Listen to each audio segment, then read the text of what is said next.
या so hey guys, welcome back to this session. Basically आज के क्लास में हमारा टॉपिक क्या रहने वाला है।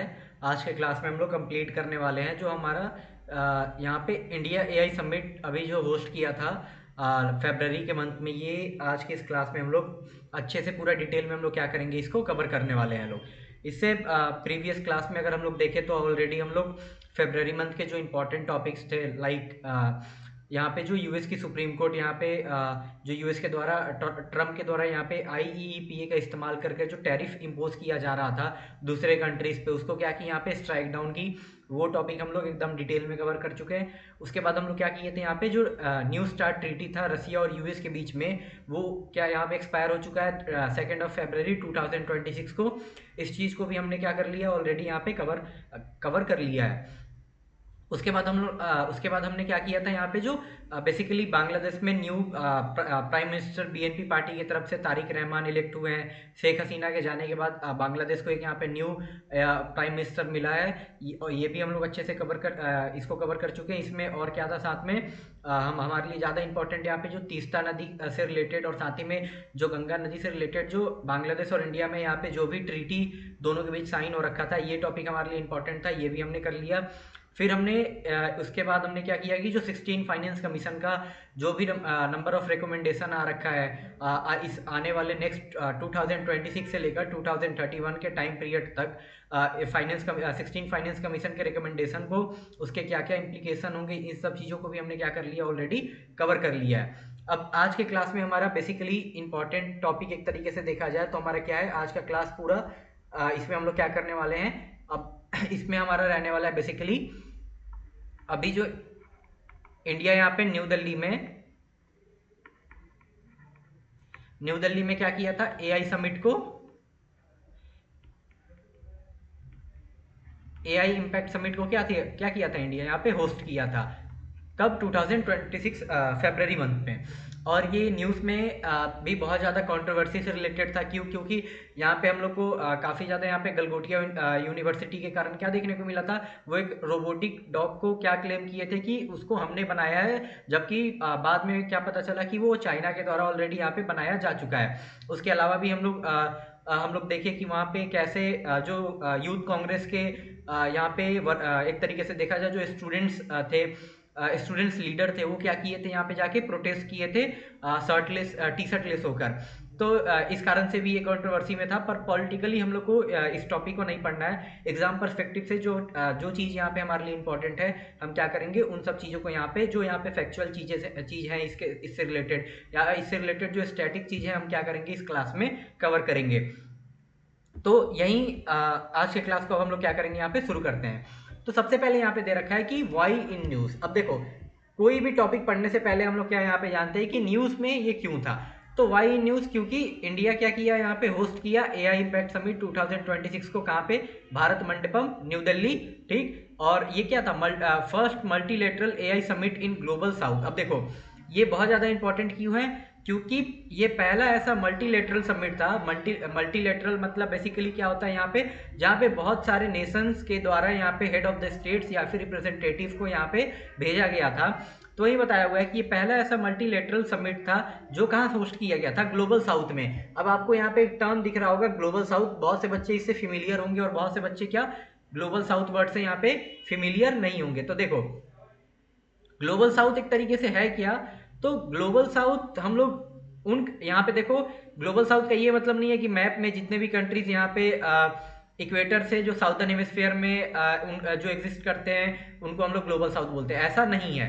ग्लोबल साउथ उन कंट्रीज को बोला जाता है यहाँ पे जो यहाँ पे क्या है, एक तरीके से देखा जाए वो यहाँ पे जो यहाँ पे डेवलपिंग स्टेज में है, या फिर वो क्या है यहाँ पे लीस्ट डेवलप्ड है। ओके, वो क्या है, या फिर डेवलपिंग स्टेज में है और या फिर क्या है यहाँ पे लीस्ट डेवलप है। तो उनको हम लोग क्या बोलते हैं यहाँ पे, ग्लोबल साउथ। और या फिर एक और हम लोग इसका डिफरेंस देखें तो ग्लोबल साउथ उन कंट्रीज को भी हम लोग बोल सकते हैं जो यहाँ पे डेवलप्ड नेशन है, जैसे यूरोपियन नेशंस या फिर यूएस। उसके अलावा अगर हम लोग हटा दें तो साउथ कोरिया, जापान को हटाकर जितने भी कंट्रीज यहाँ पे है उनको हम लोग क्या बोलते हैं, ग्लोबल साउथ। अब देखो इंडिया इसी ग्लोबल साउथ का अपने आप को क्या मानता है, इंडिया इसी ग्लोबल साउथ को क्या मानता है कि इंडिया इसका क्या है, एक तरीके से इंडिया इसका लीडर बनना चाहता है। ये क्लेम हमेशा दो कंट्रीज के बीच में आपको देखने को मिलेगा, एक चाइना का भी यही है कि हमको क्या है, ग्लोबल साउथ का एक तरीके से देखा जाए तो हमको मेन रिप्रेजेंटेटिव बनना है। ग्लोबल साउथ को कौन रिप्रेजेंट करेंगे, हम। और सेम इंडिया का भी यही क्लेम रहता है कि हम क्या करेंगे, ग्लोबल साउथ को यहाँ पे ऑल ओवर द वर्ल्ड यहाँ पे रिप्रेजेंट करेंगे। तो वही यहाँ पे बताया गया है कि इंडिया पहला ऐसा कंट्री है जो इस एक एआई समिट जो मल्टीलेटरल था, यानी पहला ऐसा मतलब समिट था जो ग्लोबल साउथ में होस्ट किया जा रहा था एक तरीके से देखा जाए तो, जहाँ पे बहुत सारे कंट्रीज के हेड ऑफ द स्टेट्स और साथ ही साथ रिप्रेजेंटेटिव यहाँ पे आए हुए थे। तो इसलिए ये समिट हमारे लिए और ज्यादा क्या हो जाता है, यहाँ पे इंपॉर्टेंट हो जाता है। फिर अगर हम लोग आगे देखें तो यहाँ पे क्या लिखा हुआ है, summit signal shift from western safety first model to impact first development AI paradigm. अब यहाँ पे यही बताया हुआ है कि ये समिट जो था एक तरीके से एक सिग्नल दे रहा था कि हमको क्या करना है, जो यहाँ पे वेस्टर्न एक तरीके से जितने भी वेस्टर्न कंट्रीज हो गई, यूरोपियन कंट्रीज या फिर यूएस के जितने भी कंट्रीज हैं, वो जो इससे पहले होस्ट कर रखे थे समिट को, तो हमको क्या करना है, उनके काम करने के तरीके से वो कैसे समिट को ले रहे थे, उनका क्या क्या ऑब्जेक्टिव था, उससे हम लोग क्या किए, हम लोग ने क्या किया यहाँ पे, हम लोग ने उस चीज को यहाँ पे चेंज किया है। फिर अब इसके बाद यहाँ पे क्या बताया गया कि जो ये समिट है एआई इम्पैक्ट समिट 2026, इसका थीम क्या है। तो थीम बहुत इंपॉर्टेंट है, आप लोग को जो थीम है ये आपको क्या करना है, ये आपको याद रखना है। तो इसका थीम क्या है यहाँ पे, सर्वजना हिते सर्वजना सुख्य। तो यहाँ पे यही इसका मतलब क्या होता है कि welfare for all, happiness for all, या फिर हम लोग और इजी टर्म में इसको समझे तो यहाँ पे यही समझाएगा कि अगर हम लोग सबका हित देखकर चलेंगे तो यहाँ पे सबका क्या होगा, भलाई होगा, सब यहाँ पे क्या रहेंगे, खुश रहेंगे। तो यही इसका इस बार के जो इंडिया जो होस्ट किया था एआई इम्पैक्ट समिट, उसका थीम क्या था ये। तो ये चीज आपको अच्छे से ध्यान रखना है, क्योंकि एग्जामिनेशन में पूछा जा सकता है कि जो एआई जो यहाँ पे समिट होस्ट किया गया था इंडिया के द्वारा, इसका थीम क्या था। इसी एआई इंडिया समिट में 3 सूत्र बताया गया, 3 सूत्र से यहाँ पे बताया हुआ है कि ये क्या क्या है, कि हमको कैसे एआई का एक तरीके से देखा जाए तो इस्तेमाल करना है, उसी का यहाँ पे क्या 3 सूत्र बताया गया। तो जिसको हम लोग क्या यहाँ पे बोल सकते हैं, गाइडिंग प्रिंसिपल हैं, जो हम लोग एआई का इस्तेमाल कैसे करेंगे उसके 3 गाइडिंग प्रिंसिपल बताया गया है। तो पहला क्या है यहाँ पे, पीपल यानी इंक्लूसिव डेवलपमेंट, दूसरा है प्लैनेट यानी एथिकल इनोवेशन, तीसरा क्या है, प्रोग्रेस यानी सस्टेनेबल सोसाइटल इम्पैक्ट। अब देखो यहाँ पे क्या बताया गया है कि जो इसके 3 गाइडिंग प्रिंसिपल है, इसका मेन मीनिंग यहाँ पे क्या कन्वे किया जा रहा है, पहला पीपल है, दूसरा यहाँ पे प्लैनेट है, और तीसरा यहाँ पे क्या है, प्रोग्रेस। एक तरीके से हम लोग क्या बोल सकते हैं, पी क्यूब। तब इस पी क्यूब का मतलब क्या है कि हमको यहाँ पे क्या करना है, इंक्लूसिव डेवलपमेंट करना है, यानी सबको लेकर यहाँ पे चलना है, और सबका साथ एक तरीके से जो एक नारा दिया गया है करंट जो गवर्नमेंट यहाँ पे रूल कर रही है इंडिया में, तो उन्हीं का मतलब उन्हीं के नारे से रिलेटेड थोड़ा है कि यहाँ पे क्या करना है, हमको सबको लेकर चलना है। सोसाइटी में जितने भी पीपल है फ्रॉम द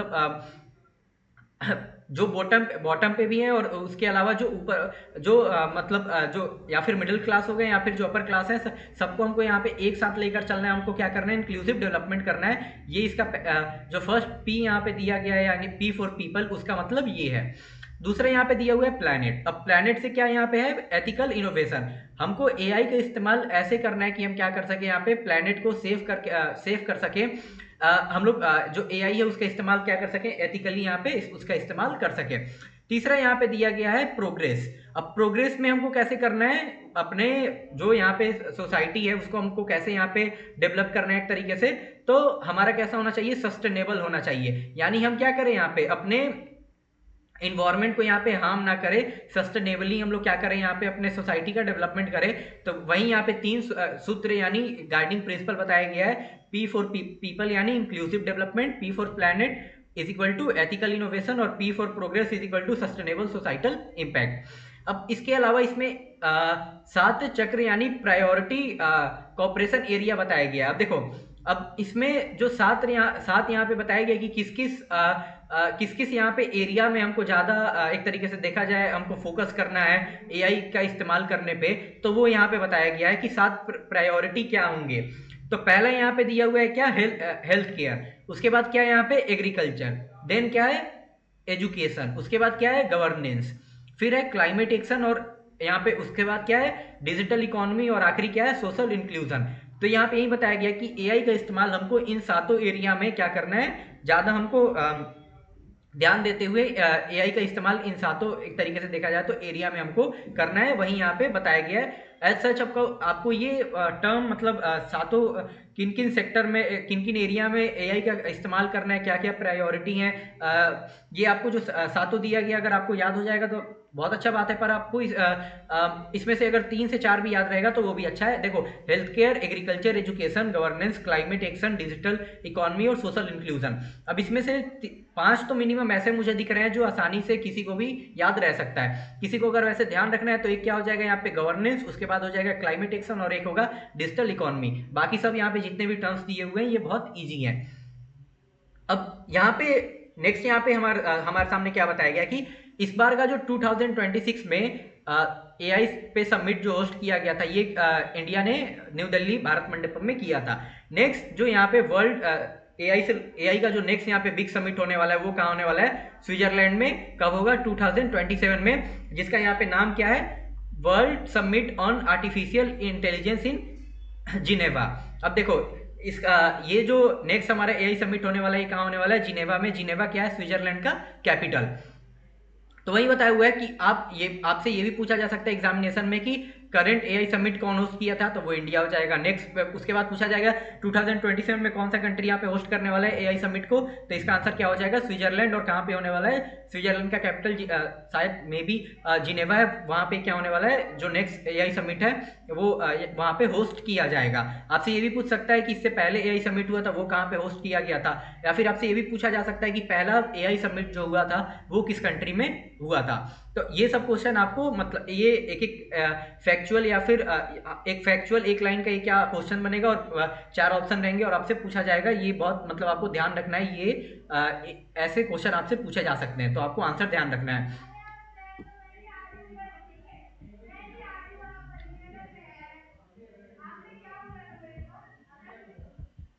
देखो अब नेक्स्ट यहाँ पे आगे क्या बताया गया कि जो समिट यहाँ पे एआई पे इंडिया में होस्ट किया गया था इसके कुछ यहाँ पे बहुत सारे यहाँ पे चीजों का यहाँ पे आउटकम आ रखा है, जिसको हम लोग क्या बोलेंगे, new Delhi declaration on AI. यानी जो समिट न्यू एक तरीके से इंडिया होस्ट किया था उसके क्या क्या यहाँ पे रिजल्ट हैं, क्या क्या परिणाम हमको देखने को मिले हैं वो यहाँ पे बताया गया है। तो यही है, सबसे पहले क्या है कि adopted at India AI summit 2026 as we all of knows this. इसके आगे क्या बताया गया कि एंडोर्स कितने कंट्रीज के द्वारा किया गया था। एंडोर्समेंट मतलब कि ये जो यहाँ पे डिक्लेरेशन हमको आगे देखने को मिलेगा ये कितने कंट्रीज के द्वारा किया गया था, तो 87 कंट्रीज और साथ में 2 इंटरनेशनल ऑर्गेनाइजेशन थे। इनका नाम आपको ध्यान रखना है, 87 कंट्रीज का नाम ध्यान नहीं रखना है, पर जो 2 इंटरनेशनल ऑर्गेनाइजेशन है जो इसको इंडोर्स किए थे ये कौन कौन से यहाँ पे, यूरोपियन यूनियन और IMF International Fund, sorry IFAD यानी International Fund for Agriculture Development. ये जो 2 इंटरनेशनल ऑर्गेनाइजेशन है, यूरोपियन यूनियन एक तरीके से देखा जाए जो यूरोप को पूरे तरीके से रिप्रेजेंट करता है, और जो international Fund for Agriculture development है एक तरीके से यूएन का क्या है, हम लोग इसका एक पार्ट मान सकते हैं। तो टोटल आपको ये इसमें याद रखना है कितने कंट्रीज के द्वारा एंडोर्समेंट्स था इसमें, तो 87 कंट्रीज और साथ ही में 2 इंटरनेशनल ऑर्गेनाइजेशन, और इन 2 इंटरनेशनल ऑर्गेनाइजेशन का आपको एक तरीके से नाम भी याद रखना है। तो ये जो डिक्लेरेशन है इसका आउटकम क्या है, तो हम लोग ऊपर जैसे अभी जाने की हमको कैसे ये inclusive ethical development oriented AI का इस्तेमाल करना है। मतलब हमको क्या करना है यहाँ पे सबका इस्तेमाल, जितने भी लोग हैं यहाँ पे पूरे वर्ल्ड में, या फिर वो बॉटम लाइन पे हो या फिर मिडिल क्लास हो या फिर अपर क्लास हो, सबका इस्तेमाल, सबको यहाँ पे लेकर हमको क्या करना है, साथ चलना है और सबका यहाँ पे क्या करना है, एक तरीके से डेवलपमेंट करना है। फिर आगे यहाँ पे क्या बताया गया कि एथिकल इस्तेमाल करना है, मतलब ऐसा हमको एआई का इस्तेमाल करना है जिससे जो हमारा प्लैनेट है वो प्लैनेट पे हमारा असर ना पड़े, और साथ ही में हमारा डेवलपमेंट कैसा होना चाहिए, सस्टेनेबल डेवलपमेंट होना चाहिए। तो की फोकस जो इस बार का एआई समिट था उसका यही था। फिर आगे हम लोग क्या जाने की 7 पिलर पे ये क्या है, एक तरीके से 7 पिलर इसके एक क्या है, एक तरीके से आउटकम है इस समिट का। गाइडिंग पिलर्स अगर हम लोग हाँ 7 पिलर्स जो एक तरीके से हम लोग जिसको बोले कि प्रायोरिटी हमको किस में रखना है, कि किन किन एरिया में हमको ज़्यादा यहाँ पे एआई का इस्तेमाल करना है, तो वो यहाँ पे बताया गया है। तो सबसे पहले यहाँ पे क्या सबसे पहले यहाँ पे क्या दिया हुआ है कि एक चार्टर साइन किया गया है, charter for democratic diffusion of AI, promotes locally relevant AI innovation ecosystem and support global south participation. उसके बाद है कि global AI impact Commons platform for sharing successful AI solution enables replication of best practice globally.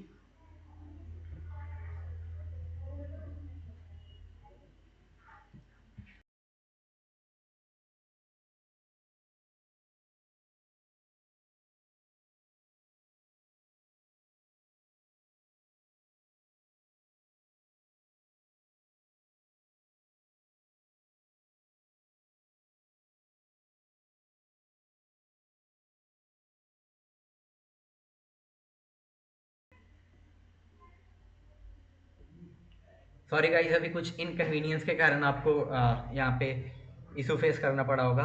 देखो यहाँ पे हम लोग अभी क्या बात कर रहे थे, यहाँ पे हम लोग यही बात कर रहे थे कि जो इस बार का एआई समिट था, इसके कुछ 7 पिलर हमारे हैं जो जिसपे हमको क्या करना है, बेसिकली ज़्यादा हमको प्रायोरिटी पे रख के उस पर हमको फोकस करना है कि एआई का इस्तेमाल इन इन एरिया में हम कर सकते हैं। तो उसी के बारे में अभी हम लोग जान रहे थे। तो एक चार्टर साइन किया गया है किसके लिए, यहाँ पे डेमोक्रेटिक डिफ्यूजन ऑफ एआई के लिए, जिसमें क्या होगा, जितने भी यहाँ पे लोकली यहाँ पे एआई से रिलेटेड जो भी इनोवेशन किए जाएंगे उसको हमको क्या करना है, खासकर ग्लोबल साउथ रीजन में, यानी जो भी डेवलप कंट्रीज नहीं है उनके अलावा जितने भी कंट्रीज है उनमें, उसका हमको क्या करना है, एक तरीके से यहाँ पे प्रमोशन करना है, उसको हमको क्या करना है, प्रमोट करना है। तो क्या हो जाएगा, ये पहला हमारा जो एक तरीके से देखा जाए इस चार्टर का मेन एम ये है। फिर आगे हम लोग क्या जाने यहाँ पे कि global AI impact common platform, global AI common platform for sharing successful AI solution and enables replication of best practice globally। फिर आगे दिया हुआ है कि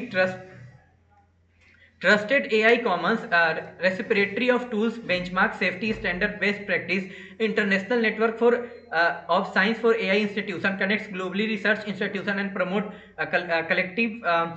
collaborative scientific innovation। AI for social empowerment platform for sharing scalable AI solution for social welfare, AI workforce development playbook and reskilling principle guiding for development to prepare workforce for AI transformation।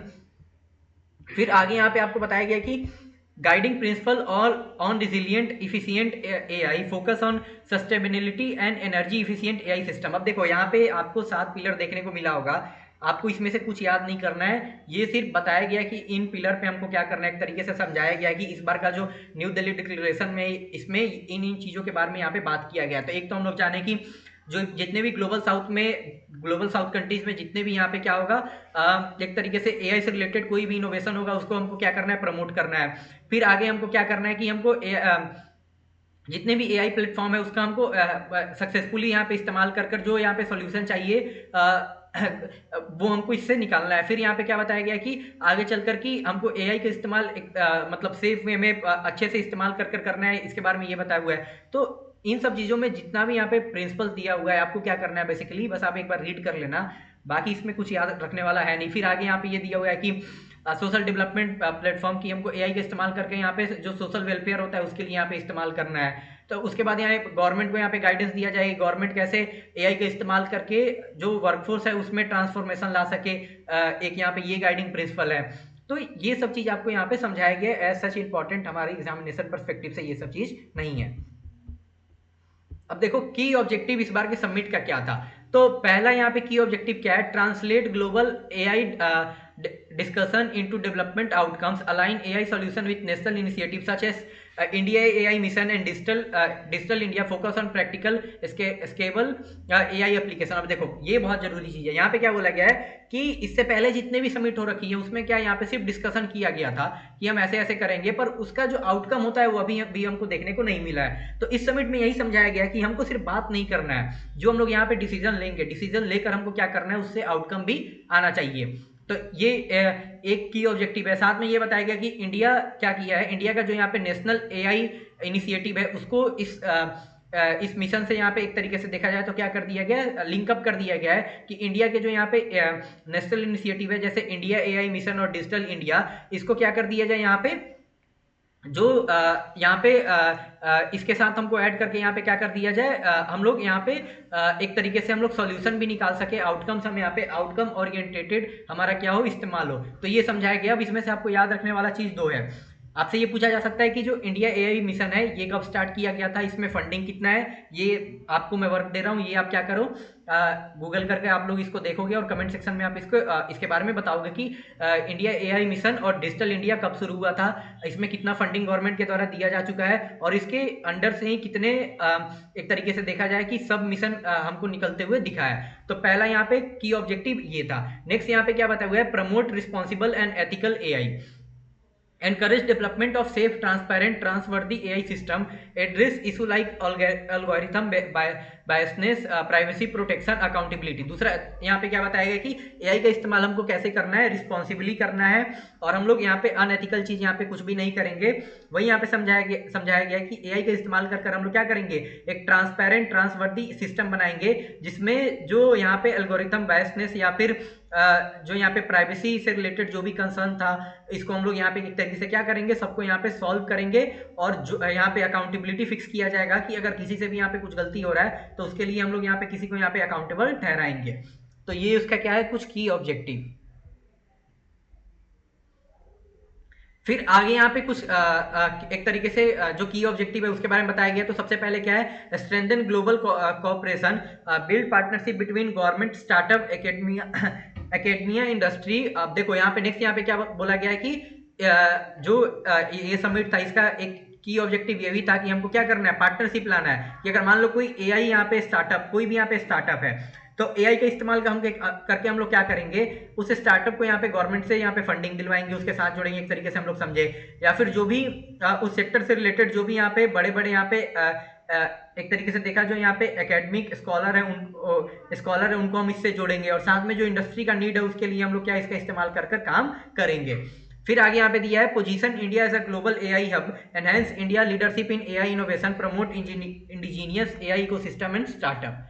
तो ये क्या है, इसका आखिरी मतलब एक तरीके से मेन की ऑब्जेक्टिव, जिसमें बोला गया कि इंडिया इस समिट के द्वारा अपने आप को एक कैसे एक अपना पोजीशन कैसे बनाए कि इंडिया क्या है, ग्लोबल एक एआई हब बन सकता है, और इंडिया एआई से रिलेटेड जितने भी इनोवेशन या फिर इंडिजीनियस यहाँ पे एआई सिस्टम बनाया जाएगा, या फिर जो भी स्टार्टअप है उनको मदद करने में यहाँ पे क्या एक तरीके से लीड कर सकता है। ये इसके क्या थे, कुछ की ऑब्जेक्टिव।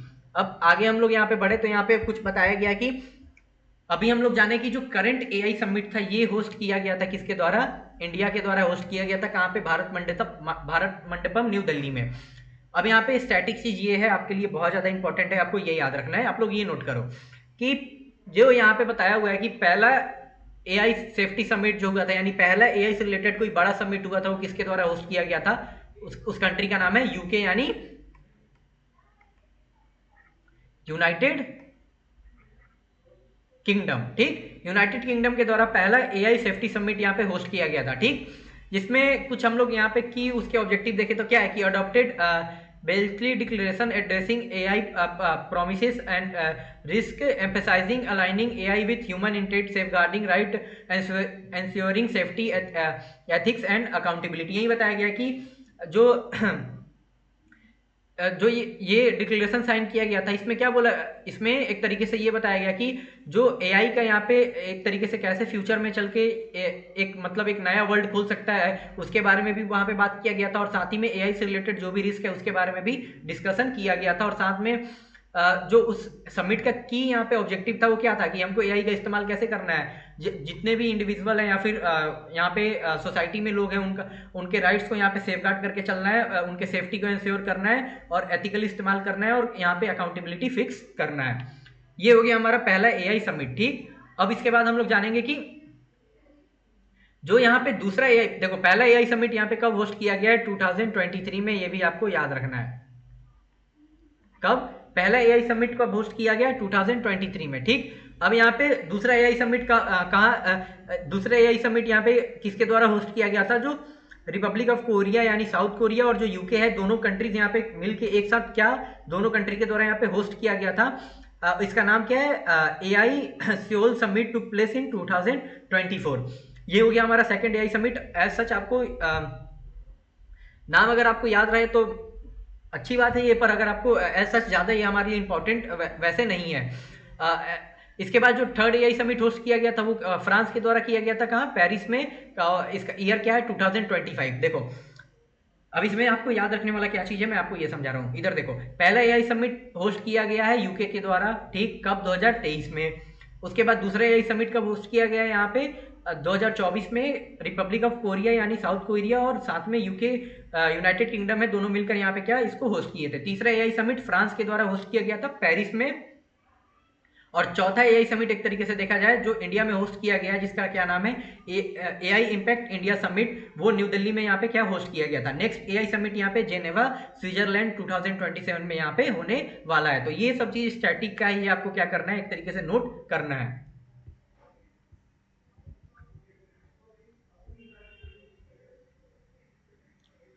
अब यहाँ पे जो इंडिया अभी एआई समिट होस्ट किया था, इसके कुछ की हाइलाइट्स के बारे में बताया गया है। तो यहाँ पे सबसे पहले Manav road map for human centric AI. अब देखो जो ह्यूमन सेंट्रिक रख के हमको क्या करना है, यहाँ पे एआई का इस्तेमाल किया गया। तो वहीं यहाँ पे प्राइम मिनिस्टर मोदी जो हमारे हैं वो क्या किए हैं, एक ह्यूमन सेंट्रिक मानव फ्रेमवर्क तैयार किए हैं, किसके लिए, एथिकल और इंक्लूसिव एआई का यहाँ पे इस्तेमाल करने के लिए पूरे वर्ल्ड में। अब यहाँ पे जो MANAV यहाँ पे जो है मानव, इसका पूरा फुल फॉर्म और इसका क्या क्या इसके मीनिंग है यहाँ पे समझाया गया। तो आप एक बार इसको रीड कर लेना।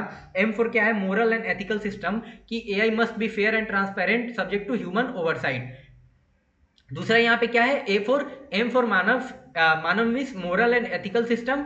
A for accountable governance, AI system must function with under clear institutional responsibility, transparent regulatory rules and strong oversight mechanism.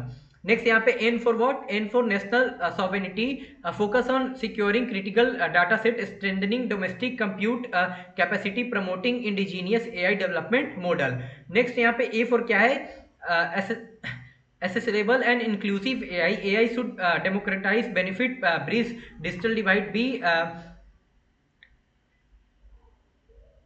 AI should be democratized. AI should be democratized benefit, bridge digital divide, be accessible to marginalized population. Next यहाँ पे V for what, B stand for valid and legitimate system. AI system must ensure trust, safety, legal compliance, particularly important in area of defects and misinformation. अब देखो यहाँ पे जो prime minister Modi के द्वारा यहाँ पे ह्यूमन सेंट्रिक कैसे एआई का इस्तेमाल करना है, एक मानव टर्म दिया गया। मानव का मतलब क्या है, M for moral ethical system, जिसमें हमको एआई को कैसे इस्तेमाल करना है, एआई का इस्तेमाल फेयर और ट्रांसपेरेंट तरीके से होना चाहिए। A फॉर अकाउंटेबल गवर्नेंस, यानी एआई का इस्तेमाल हम लोग को एक जिस कंट्री में भी एआई का इस्तेमाल किया जाएगा वहाँ पे क्या एक रिस्पॉन्सिबिलिटी फिक्स किया जाएगा, ट्रांसपेरेंट रेगुलेटरी रूल्स होंगे और इसको क्या किया जाएगा, ओवरसी किया जाएगा कि इसका कोई मिसयूज नहीं कर रहा है। N फॉर क्या, नेशनल सॉवरेनिटी, जिसपे क्या बताया गया कि यहाँ पे हम लोग फोकस करेंगे कि किसी भी कंट्री का यहाँ पे क्रिटिकल डाटा सेट है उसको हम लोग यहाँ पे प्रोटेक्ट करेंगे, स्ट्रेंथन करेंगे, जो डोमेस्टिक यहाँ पे जो भी यहाँ पे कंप्यूट कैपेसिटी है उसको, और साथ में प्रमोट क्या करेंगे, जो इंडिजीनियस एआई मेड डेवलपमेंट है, एआई मेड इंडिजीनियस जो यहाँ पे एआई मॉडल है जो उसी कंट्री के द्वारा बनाए गए हैं, उसका हम लोग को क्या करना है, यहाँ पे एक तरीके से प्रमोशन करना है। फिर A फॉर क्या है, एसेबल एंड इंक्लूसिव एआई, मतलब हमको सबको यहाँ पे डेमोक्रेटाइज करके यहाँ पे सबका जितने भी यहाँ पे पुअर और यहाँ पे रिच है उनके बीच का जो डिजिटल डिवाइड है उसको हमको यहाँ पे क्या करना है, कम करना है उस डिवाइड को। और सबको यहाँ पे एक तरीके से क्या बोला गया है कि सबके पास यहाँ पे क्या होना चाहिए, सब जितने भी लोग हैं यहाँ पे एआई का इस्तेमाल कर सके। और लास्ट में यहाँ पे V stand for what, valid legitimate system, यानी AI system must ensure, AI क्या यहाँ पे क्या एंश्योर करेगा कि ट्रस्ट, सेफ्टी, लीगल कंप्लायंस। क्यों यहाँ पे किया जाएगा, क्योंकि यहाँ पे अभी का जो टाइमलाइन है ये डीफेक और मिस इन्फॉर्मेशन का है, जिसमें एआई का इस्तेमाल करके हम लोग क्या कर सकते हैं, रियल चीज़ों को यहाँ पे बना सकते हैं। तो इसमें हमको क्या करना है, पूरा यहाँ पे सेफ्टी, कोई भी यहाँ पे मान लो यहाँ पे लोग हैं उसका यहाँ पे क्या नहीं होना चाहिए, उसके सेफ्टी का उसके साथ कोई यहाँ पे कॉम्प्रोमाइज नहीं होना चाहिए। यही यहाँ पे मानव का एक तरीके से देखा जाए तो यहाँ पे क्या है, फुल फॉर्म। अब इंडिया से रिलेटेड कुछ यहाँ पे इंडिया यहाँ पे 3 यहाँ पे सॉवरेन एआई मॉडल यहाँ पे क्रिएट किया है। तो पहला एक लार्ज लैंग्वेज मॉडल जिसका क्या है सर्वम 3B, दूसरे का क्या नाम है सर्वम 105, एक इसके द्वारा तैयार किया गया सर्वम एआई है, उसके द्वारा तैयार किया गया किस लिए, enhance language model capable of human generating like text. इसका इस्तेमाल करके हम लोग क्या करेंगे, जो ह्यूमन के द्वारा रियल टेक्स्ट उनके द्वारा लिखा जाता है वैसा टेक्स्ट राइट करने में ये क्या है, एक तरीके से कैपेबल है। इसका क्या नाम है, सर्वम 30B और सर्वम 105B। ये किसके द्वारा बनाया गया है, सर्वम AI के द्वारा। ये आपको एक तरीके से ध्यान रखना है। नेक्स्ट यहाँ पे क्या है, Sarvam AI Vikram multilingual chatbot to enable seamless conversation across Indian language. अब ये जो यहाँ पे सर्वम AI विक्रम है, इसका इस्तेमाल करके हम लोग क्या कर सकते हैं, जितने भी इंडियन लैंग्वेजेस हैं उसमें हम लोग क्या कर सकते हैं, एक दूसरे के साथ बात कर सकते हैं। अगर मान लो सामने वाला को तुम्हारा लैंग्वेज नहीं आता है, तो अगर तुमको उससे बात करना है तो तुम जो यहाँ पे AI चैटबॉट है इसका इस्तेमाल कर सकता है उससे बात करने के लिए। फिर यहाँ पे क्या नेक्स्ट यहाँ पे दिया हुआ है, Vachana text to speech model by Gnani AI supports 12 Indian language. एक जिनानी AI है, उसके द्वारा यहाँ पे एक तरीके से क्या है, वचन यहाँ पे बनाया गया है। और इसमें हम लोग क्या करेंगे कि जो ये 12 इंडियन लैंग्वेजेस है, अगर इसमें किसी को कुछ किसी से बात करना होगा तो वो क्या कर सकता है, इसका इस्तेमाल कर सकता है। फिर यहाँ पे क्या है, परम 270B, ये क्या है, multilingual foundational AI model by Bharat Jain है, उसके द्वारा बनाया गया है कि कोई अगर जिसका भी लैंग्वेज का किसी को फाउंडेशनल चीजें सीखनी है तो वो किस चीज का इस्तेमाल कर सकता है, परम 217B का। फिर यहाँ पे है bio AI Mulankur hub, Mulankur means seeds और foundation in Sanskrit, purpose to integrate AI with biotechnology under bio E3 policy aim to create integrated closed loop research platform where AI models generate biological prediction and laboratory experiment validate this prediction in real time। अब देखो यहाँ पे जो यहाँ पे bio AI मुलुंकुर है, इस यहाँ पे बनाया गया है। अब इसका जो यहाँ पे मुलुंकुर वर्ड, इसका संस्कृत में एक तरीके से देखा जाए इसका मीनिंग क्या होता है, सीड, यानी जो बीज होता है उसको हम लोग क्या बोलते हैं, सीड या फिर फाउंडेशन। कोई भी अगर मान लो पेड़ होता है उसका अगर वो बड़ा होगा तो हम लोग सीड डालेंगे, वो क्या होगा, उसका फाउंडेशन होगा, आगे चलकर वही चीज क्या हो जाएगा, यहाँ पे बड़ा हो जाएगा। तो वही यहाँ पे समझाया गया है कि ये जो बायो AI मुलुंकुर हब बनाया गया, इसका मेन काम क्या है, यहाँ पे दिया गया कि AI का हम लोग इस्तेमाल किस चीज में करेंगे, बायोटेक्नोलॉजी में।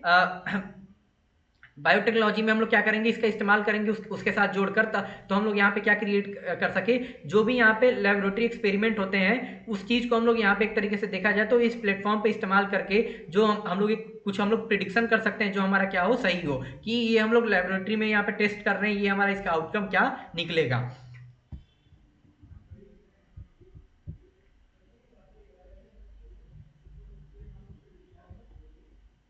नेक्स्ट यहाँ पे दिया क्या है, बोध। तो benchmarking open data platform for health AI privacy preserving benchmark platform for रिजर्स evolution of AI module using diverse real health data. यहाँ पे ये आप एक बार इसको क्या करना है, रीड कर लेना, ऐसा हमारे लिए इंपॉर्टेंट नहीं है। आगे यहाँ पे फिर बताया गया कि हम लोग क्या इसका इस्तेमाल करके हम लोग क्या करेंगे, जो यहाँ पे बोध है कि ये आयुष्मान भारत डिजिटल मिशन के अंडर इसको लाया गया, डेवलप किसके द्वारा किया गया, IIT कानपुर और साथ में यहाँ पे जो नेशनल हेल्थ अथॉरिटी है इसके द्वारा, दोनों का एक कोलैबोरेटिव ये क्या है, एक मिशन है बोध। इसके बारे में आप लोग एक बार रीड कर लेना। फिर यहाँ पे वॉइस एरा है, open source end to end end-to-end voice AI stack purpose serve as a national executive layer for multilingual voice and language AI system। अब इसका मेन काम क्या है वॉइस एरा का, कि हम लोग यहाँ पे क्या कर सके, एक अलग अलग भाषा में यहाँ पे हम लोग अपने किसी से बातचीत अगर हम लोग करना हो तो हम लोग यहाँ पे वॉइस के थ्रू उस बोलकर हम लोग जो अपना लैंग्वेज सामने वाले को कुछ अपना बात कन्वे करना चाहते हैं तो हम लोग इससे कर सकते हैं। ये किसके द्वारा बनाया गया, यहाँ पे डिजिटल इंडिया भाषणी डिवीजन के, डिजिटल इंडिया में जो यहाँ पे एक तरीके से भाषणी यहाँ पे डिवीजन है उसके द्वारा क्या क्रिएट किया गया है। अब यहाँ पे बताया गया कि जो डिजिटल इंडिया कॉर्पोरेशन है ये किसके अंडर में आता है, ministry of electronics and information technology, इसके अंडर में ही आता है। और अभी इसके आपको एक और क्वेश्चन दिया जा रहा है कि जो ministry of electronics and information technology है इसके कैबिनेट मिनिस्टर कौन है। तो ये एक और आपके लिए क्या है, एक और आपको यहाँ पे टास्क दिया जा रहा है। हिंट मैं आपको ये दे रहा हूँ, जो इसके मिनिस्टर है वही हमारे अभी के करंट क्या है, रेलवे मिनिस्टर है। तो अगर किसी को ये पता होगा कि इंडिया का करंट रेलवे मिनिस्टर कौन है, वो इसका आंसर इजीली निकाल सकता है। फिर यहाँ पे समझाया गया है कि हमको क्या करना है। तो ये एक बार आप लोग इसको रीड कर लेना, एज सच हमारे लिए इंपॉर्टेंट नहीं है पर एक बार आप इसको रीड कर लेना कि यहाँ पे क्या है, इंडिया AI मिशन 2.0 जिसमें क्या था कि 38,000 सॉल्वेंट GPU हमको बनाना है, उसको enhance advancing national compute portal and strategic compute autonomy goal. तो उसके साथ हमको क्या करना है, इंटीग्रेट कर देना है। यहाँ पे ये सब समझाया गया है। आगे अगर हम लोग यहाँ पे देखें कि जो न्यू दिल्ली में यहाँ पे एआई समिट होस्ट किया गया था, तो इसके कुछ की कमिटमेंट्स अगर हम लोग को देखने को मिला तो ये क्या है, तो एक यहाँ पे बताया गया कि वॉलेंटरी फ्रेमवर्क है, यानी अगर कोई खुद से करना चाहेगा तो वो कर सकता है। और ये लॉन्च किसके द्वारा किया गया था, वही ministry of electronics and IT, sign by frontier AI companies and domestic innovator. इसके द्वारा ये क्या किया गया है, साइन किया गया है। और emphasizing on inclusive and equitable AI, especially for global south. Two key commitment: advancing understanding of real world AI uses and strengthening multilingual and contextual evaluation. अब देखो यहाँ पे जो यहाँ पे एक तरीके से साइन किया गया, इसमें दो मेन कमिटमेंट है कि हम पूरा करेंगे इनके द्वारा। जो frontier AI company and domestic innovator है, ये सब जो मिल के साइन कर रखे हैं, तो पहला उनका क्या है कि हम एआई को इतना ज़्यादा एडवांस कर देंगे कि यहाँ पे क्या किया जा सके, रियल वर्ल्ड, यहाँ पे रियल टाइम जो यूसेज है यहाँ पे वर्ल्ड में एआई का, जो भी चीज़ यहाँ पे हो रहा है एक ही बार में उसको अपडेट कर दिया जाए, और कोई किसी को उसके बारे में जानना है तो वो इजीली जान सकेगा। और यहाँ पे दूसरा यहाँ पे क्या बताया गया कि हम लोग एआई को इतना स्ट्रेंथन कर देंगे कि जो यहाँ पे मल्टीलिंगुअल यहाँ पे या फिर कॉन्टेक्चुअल यहाँ पे जो भी चीज़ें होती है, जैसे मान लो सामने वाला को ये लैंग्वेज नहीं आ रहा है, उसको सामने वाले को कन्वे करने में अपना आइडिया दिक्कत आ रहा है, तो हम लोग को इतना ज़्यादा एआई को एनहेंस करके कैपेबल बना देना है कि वो क्या कर सके, किसी भी लैंग्वेज में यहाँ पे चीज़ों को अगर बोला जा रहा है तो उसको ट्रांसलेट करके सामने वाले को यहाँ पे कन्वे कर सके। अब यहाँ पे वही समझाया गया कि जो इंडिया एआई मिशन है, अभी जिसके बारे में आपको टास्क दे रखा हूँ उसके बारे में यहाँ पे की बताया हुआ है कि इसमें क्या क्या है, तो ये आप क्या कर लेना, एक बार इसको पढ़ लेना है। एक हिंट मैं दे रहा हूँ, ये 2021 में भी इसको क्या किया गया था, लॉन्च किया गया था। इसके बारे में वही इसके क्या की ऑब्जेक्टिव है उसके बारे में समझाया गया। तो सबसे पहले यही बताया गया कि जो हम लोग ग्लोबल प्रोसेसिंग यूनिट का टारगेट रखे थे, पहले हम लोग 10,000 बनाएंगे, उसको हम लोग अचीव कर लिए। हम लोग कितना हम लोग बना चुके हैं, 38,000 से भी यहाँ पे ज़्यादा बना चुके हैं। अब हमारा एक तरीके से देखा जाए हम लोग और यहाँ पे क्या कमिटमेंट कर रखे हैं, हम लोग 20,000 से भी ज़्यादा और हम लोग क्या करेंगे, यहाँ पे जीपीयू बनाएंगे। वही यहाँ पे इंप्लीमेंटिंग एजेंसी के बारे में बताया हुआ है, जो इंडिया एआई मिशन है किसके अंडर में आता है, तो ministry of electronics and IT यानी इंफॉर्मेशन टेक्नोलॉजी। तो ये सब आप एक बार क्या करना है, इसके थ्रू गो थ्रू कर लेना। यहाँ पे आगे बताया गया कि इसका बजट कितना था इस मिशन का, तो ये आंसर भी इसमें दिया हुआ ही है, 10,372 करोड़ का जो इंडिया एआई मिशन लॉन्च किया गया था, इसका बजट इतना था। अब कुछ यहाँ पे फिर कुछ एक्स्ट्रा शॉर्ट्स में दिया हुआ है कि ये आपको याद रखना है, फादर ऑफ इंडियन एआई किसको बोला जाता है, डॉक्टर राज रेड्डी को। और जो यहाँ पे फादर ऑफ आर्टिफिशियल इंटेलिजेंस जो ये वर्ड है किसके द्वारा एक तरीके से टर्म पॉइंट किसके द्वारा किया गया था, जॉन मैकैथी के द्वारा ये टर्म दिया गया था। और इन्हीं को हम लोग क्या बोलते हैं वर्ल्ड में, फादर ऑफ आर्टिफिशियल इंटेलिजेंस। पर इंडिया के आर्टिफिशियल इंटेलिजेंस के फादर हम लोग किसको मानते हैं, डॉक्टर राज रेड्डी को। और इंडिया का जो सिलिकॉन वैली है किसको बोला जाता है, ये भी स्टैटिक चीज है, बेंगलुरु को बोला जाता है। देन आगे एक बार आप क्या करना है, ये जो जीपीएआई है ये स्टैंड किस लिए करता है, ग्लोबल पार्टनरशिप और आर्टिफिशियल इंटेलिजेंस का एस्टैब्लिश किया गया था 2020 में, ऑफिशियली प्रपोज किया गया था फ्रांस और कनाडा के द्वारा। इनिशिएटिव क्यों लाया गया था, to guide responsible development and use of AI. अभी एक ये जैसे एआई समिट एक चल रहा है, वैसे ही उसी में एक अलग सा इसको तुम समिट मान लो। तो ये सबसे पहले यहाँ पे एस्टैब्लिश 2020 में किया गया था, ठीक है, फ्रांस और कनाडा के द्वारा प्रपोजल लाया गया था। और जो करंट इसका जो एक तरीके से देखा जाए चेयर, इसका जो प्रेसिडेंसी है किसके पास है, साउथ कोरिया और सिंगापुर के साथ है। इंडिया भी जीपीएआई को होस्ट कर चुका है, कब, 2024 में, आपको याद रखना है, ठीक।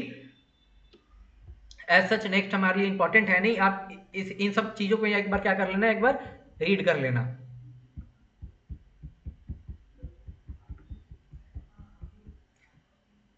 अब नेक्स्ट यहाँ पे बताया हुआ है आपके सामने कि जो इरावत है इंडिया का largest AI super computing system है, जो कहाँ पे है, पुणे में है। बनाया किसके द्वारा गया है, सीडेक के द्वारा यहाँ पे बनाया गया है। इसके बारे में आप लोग क्या करना है, जान लेना। अब जो इरावत है इसका फुल फॉर्म क्या है, AI research analytics and knowledge assimilation.